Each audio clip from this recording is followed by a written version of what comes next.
There are some crazy Xbox rumors, Windows has its first ad, and there's a lot we need to talk about.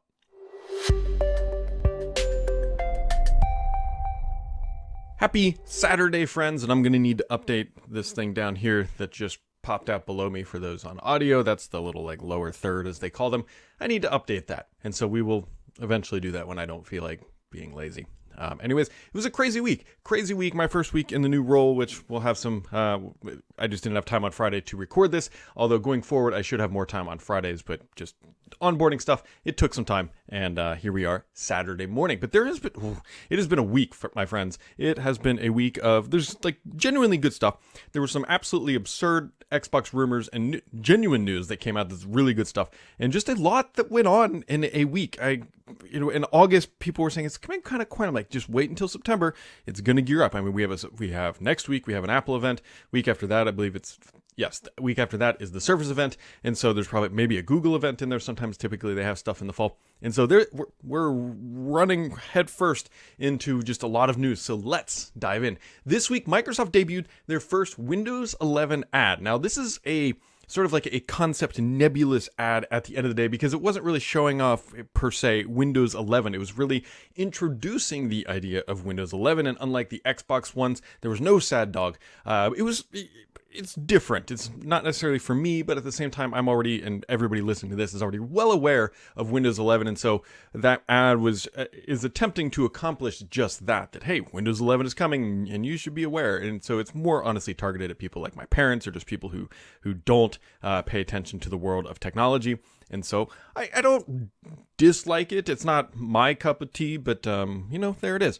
There are 2 new builds of Windows 11 out this week for beta and dev, and so it sounds like dev is still kind of buggy. And so Microsoft actually warned about this. So I think it's fair to say that Microsoft said, hey, if you don't want the bugginess, get out of the beta, because it's about to get there. Because again, going on Microsoft's own words, this is a build that is not designed to be coming out for a year, roughly, or so.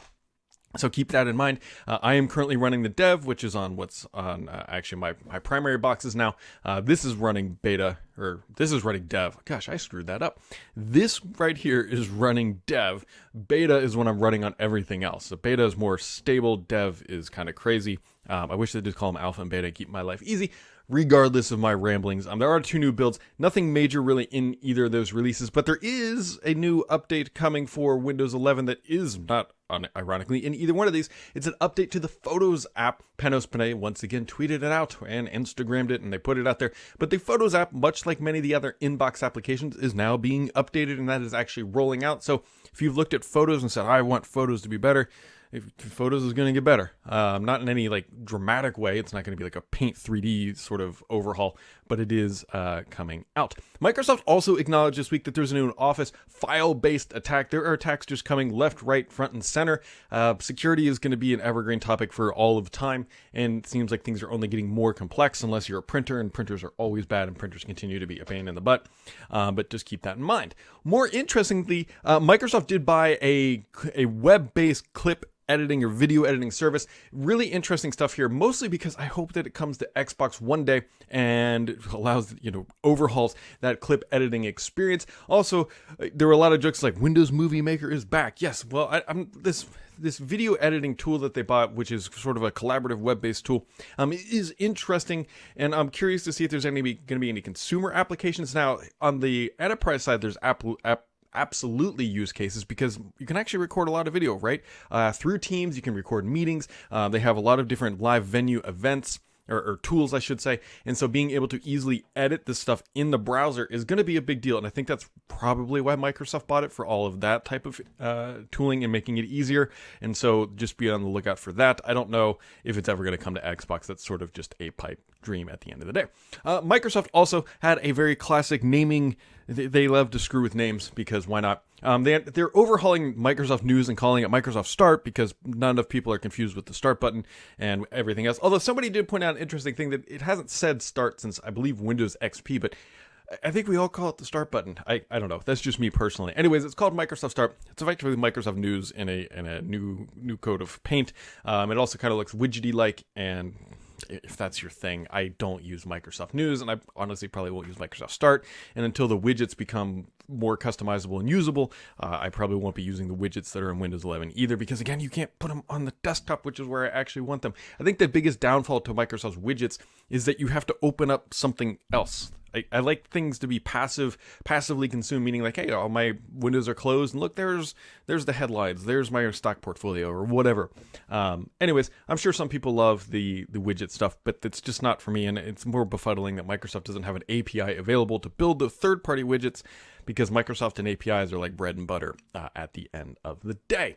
Now, on to the gaming news of the week. Microsoft Flight Simulator World Update 6 is now rolling out, and like all the previous updates, they are free. Well, I shouldn't say all the previous updates. I guess there's technically some premium product in some of these weird things. Anyways, the World Update is definitely free. All you got to do is just sacrifice the gigabytes on your storage medium, and you can go ahead and download that. They are typically big updates when you put them all into a bundle. But there you go. That includes, I believe, Austria, Germany, Switzerland, and that's a nice little geographical area. So I got pinged 16,000 times over this. So there were some crazy Xbox rumors that came out, and I'm sure people listening to this may have heard of them, but if you haven't, so here's the sort of basis for this, is that the Series S and X are going to get a refresh based on AMD's new 6nm process, which I believe is part of coming from TSMC, but that part doesn't necessarily matter. But it's AMD has a new APU and it's 6nm,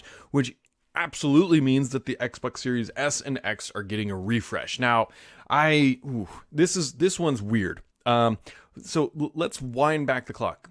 Consoles get refreshes. Now, some of them are announced, like you get like a PS5 Slim, or you get like a Slim Xbox One X. Well, that's sort of a new model, but not necessarily a refresh.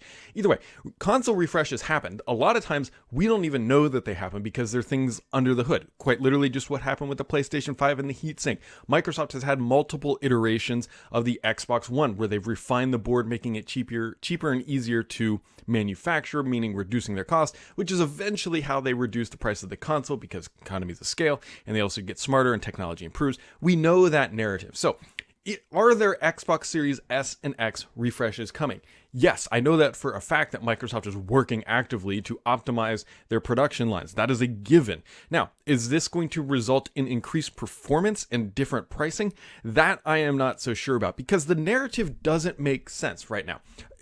Microsoft has already won the battle of, hey, it's widely known that the Series X is the most powerful console. They don't need a more powerful console. And quite candidly, what would more power do at this point? If you're coming here to say, well, 8K at 60 frames per second would be a hell of a benchmark, nobody can play that. Nobody can. Like, there's going to be the marketable demographic for something like that is just so tiny. And I don't want to say future proofing because it doesn't make sense at this point. Like 4K, 120 frames per second is the industry benchmark right now. And people are saying, but Brad, in 2 to 3 years, it could be 8K gaming is the benchmark. I honestly would not buy that argument. While I believe that 8K might become reality at someday, I still believe the vast majority of the market is running at around 1080p for console gaming. Like, that is the wide demographic across the industry, is 1080p is pretty much it. And so, like, forcing an 8K down the throat doesn't make sense. Microsoft has the most powerful console, and I don't think they're worried about PlayStation coming out with a more powerful one, because at the end of the day, the narrative is already written into the marketing material. And the consumer is aware of that, at least in my opinion, that is how that shakes out. So it doesn't make sense to launch something that's more powerful. Now, the more interesting one is honestly the Xbox Series S refresh, as per this rumor, in that this is where this one doesn't make sense. That the Xbox Series S was made explicitly to be the cheapest product on the market for next gen gaming. That was the target demographic. Obviously, it had to have good performance characteristics. That was a baseline requirement as well. But it was intended to be a cheap and entry level option. So the rumor, it says that there's going to be a new Xbox Series S, and it's going to be more powerful. It's also going to be more money, under $350. Now, technically, under $350 means it could be $2, but that's not going to be the case. And that the old Xbox Series S will be $189 to $249. This doesn't make sense in the world of just logic, at least in my mind, because what is a more powerful Xbox Series S gonna offer? It can't be 4K 30 frames per second, because why? That doesn't make sense. You could effectively do that with the Xbox Series S already. So I don't understand what a more powerful and more expensive Xbox Series S would accomplish in any way. The primary focus for Microsoft is to lower that price point as much as possible. I'm not saying that Microsoft wouldn't ever go to the 6 nanometer processor, but I believe if they do, they would be looking to keep the exact same performance characteristics and just trying to bump up the yield to lower the pricing of both consoles, because that is a better net win for Microsoft, because they don't need a more powerful box right now. It doesn't accomplish anything. They don't need a more powerful mid-level box, because what are they going to do? You've already got a 1080p up to, we'll just say, we'll lock on 60 frames. So you already have a 1080p 60 frames per second box, and you already have a 4K 60 frames per second box. I know that there's some variation and they can sometimes do higher, whatever, but that's the baseline. You've got those locked. You don't need more powerful hardware to accomplish either one of those. They already exist. And so this argument that is being made does not make sense to me, and it doesn't feel right from how Microsoft wanted to position these consoles. They're not trying to put a console at every single price point, because one, it's expensive to have a third SKU on the market. It's not cheap. We saw Microsoft struggle with this a little bit with the Xbox One having so many different SKUs. Remember, they had the all digital edition. They also had the Xbox One. They had the Xbox One X, and there's marketing education that has to occur as well. And so, yeah, and it would also be terrible if they called it like the Series E or something, because then, yeah, you guys can put those letters together. But I don't actually buy it. And then the other argument is that this is prepared to undercut the PS5 Slim.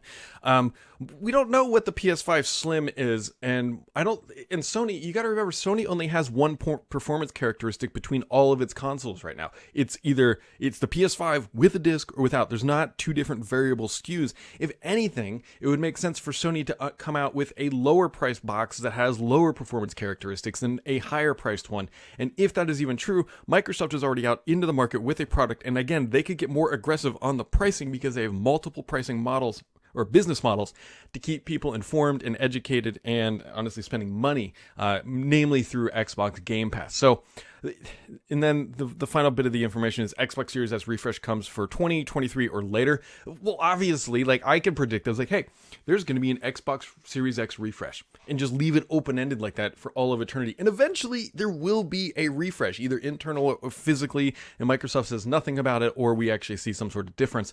But that's just open-ended. It's like me saying there's going to be future Xbox stuff. Like, obviously. So I don't buy a lot of this. I hope I'm proven wrong, just so I can put the egg on my face at the end of the day. But it doesn't sit right, knowing how Microsoft likes to position this stuff. Other things that are actually happening, and happening right away, there's a new controller update for Alpha Insiders. Basically, Microsoft is bringing, I believe, Bluetooth low energy support for compatible controllers, so you got to be compatible there. But more importantly, the dynamic latency input that we've all been wanting, that makes your controllers better for doing nothing, is coming out here soon too. They're now testing it. I'm a big fan of this for the Elite Series 2, which I use every time or every day when I'm playing. And so obviously and then the older, I always look around like I have one sitting here. An Xbox One controller will also be getting this update, which will be a good thing. It means your hardware is getting better, and all you do is just download an update, which means you probably got to plug in, which is slightly annoying in some capacity. But those updates will be worth installing when they do arrive, so just keep that in mind. Also, other good things coming to the Xbox. Xbox Alpha Skip Ahead and Alpha users are getting new HDMI CEC features. This is going to allow you to control your Xbox with your TV remote, and it also means that when you hit the Xbox button on your controller, it's going to automatically jump over to the correct input. These are just simple quality of life updates that I am really looking forward to. The Apple TV that I uses a bunch of these features, and so it's great that they are coming to the Xbox Series X and S. This will just make your life a little bit easier and make gaming just a little reducing the friction to getting into your game just a little bit easier. And so when you think about when pairing that with Xbox, like Quick Resume, you can go from hitting the button to playing a game with just touching the controller, like 2 buttons, and you're in seconds. It's going to be great. I am looking forward to that. Now, on to the questions of the week.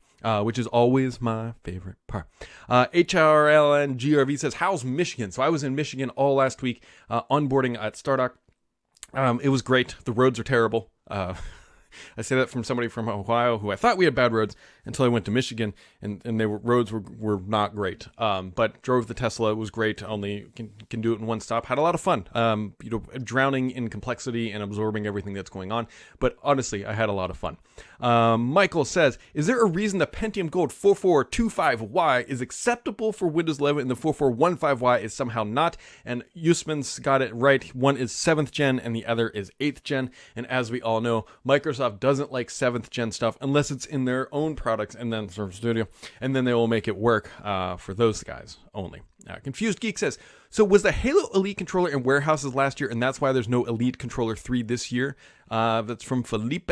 I don't know explicitly if it was in... There's a story here that I have yet to uncover, but obviously we knew that all this Xbox stuff was going to happen last year, right? With Halo Infinite. We knew like there was Nerf stuff, there was Doritos stuff, and Microsoft very clearly was planning to launch an Elite Series 2 controller that was customized for Halo Infinite. I believe one of their first, if not the first ever.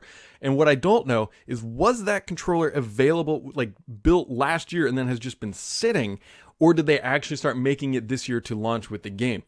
Part of me thinks you could probably justify that it was available, going to be ready last year with the launch of the game, because hey, you can't just go and say I'm going to make a controller and then it just appear, especially with the supply constraints that we've seen across not just Xbox but the entire industry. To get a controller like that up and ready to be launched this year with everything going on tells me that they had this planned a long time ago, and maybe they did this in January, maybe that was when they started, and I could be completely wrong, but it wouldn't surprise me also if they were ready for it last year too.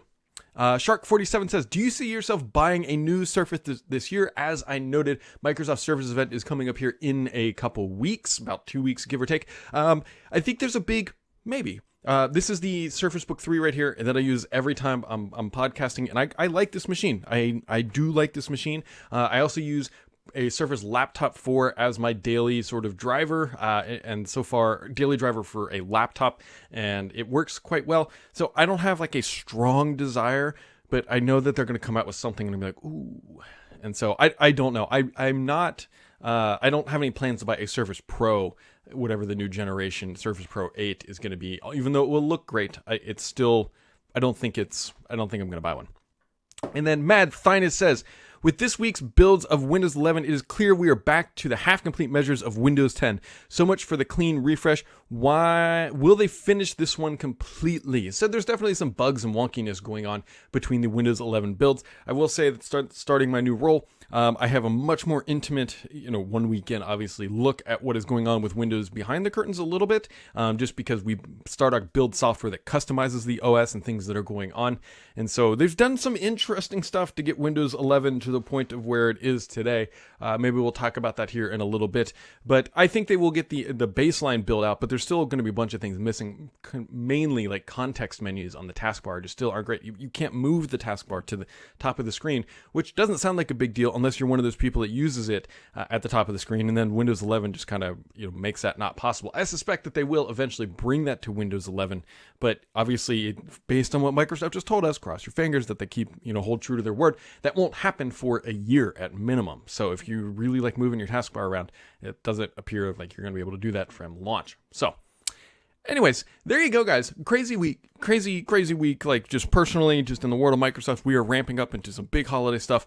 And so with that being said, folks, make sure you keep it subscribed here, because the only BS on this podcast is me.